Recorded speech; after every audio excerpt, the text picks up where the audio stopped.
ඔයාගේ හදවතින් කතා කරලා අහන්න ඔයා ජීවත් වෙන්නේ සතුටින්ද කියලා. ගොඩක් අයගේ උත්තරේ නැහැ කියන දේ වෙන්නේ නැති. අපි හැමෝම හති දමා දුවනවා. ඔය දුවන අතරේ ඔයා කාලයක් හොයාගන්නවද ඔයාට ආදරේ කරන්න? ඔයා වෙනුවෙන් පොඩි මහරි දෙයක් කරන්න? ඔයා ගැන හිතන්න? ඔයාට මේ පේන්නේ මගේ ගෙවත්ත.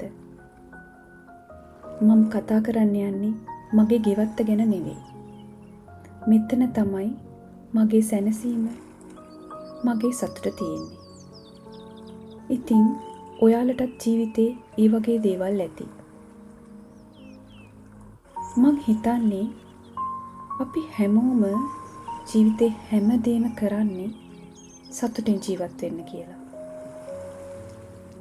ඒ වුණාට ඔයා ජීවිතේ ආපස්සට හැරිලා බැලුවොත් ඔයා මෙච්චර කල් වැඩ කරලා තියෙන්නේ ඔයාගේ සතුට වෙනුවෙන් නෙවෙයි වෙන්නේ නැති.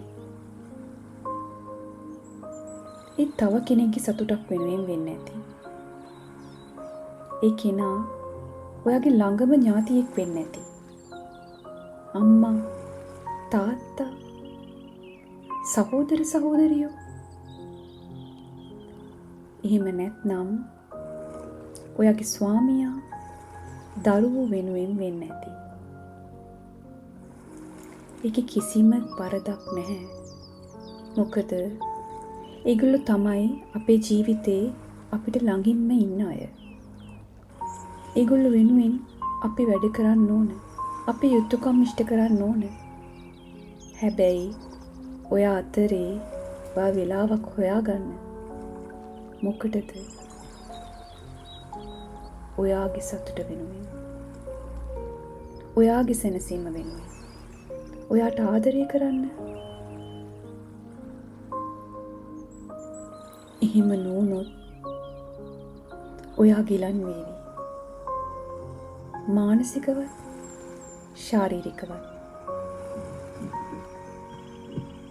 එහෙම ගිලන් වුණොත් ඒ වේදනාව වැඩියෙන්ම දැනෙන්නේ ඔයාට. වැඩියෙන්ම විඳවන්න ඕනේ ඔයා. ඉතින් ඊට කලින් ඔයා ඔයාගේ මානසික නිදහස ලබා ගන්න. එතකොට ඔයාට පුළුවන් ඔයාගේ එදිනෙදා දේවල් පහසුවෙන් කරගන්න. අනිත් අයගේ සතුට වෙනුවෙන් වැඩ කරන්න.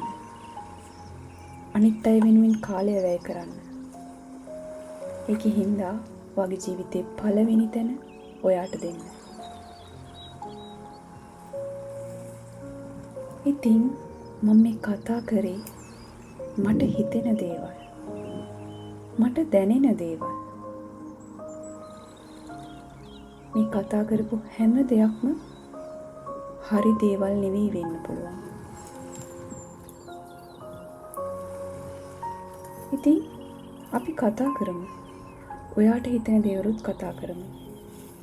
කතා කරලා ජීවිතේ ධනවාදී, සුභවාදී විදියට ගත කරන්න උත්සාහ කරමු. එහෙම වුණොත් අපිට පුළුවන් අපේ ජීවිතේ ජය ගන්න.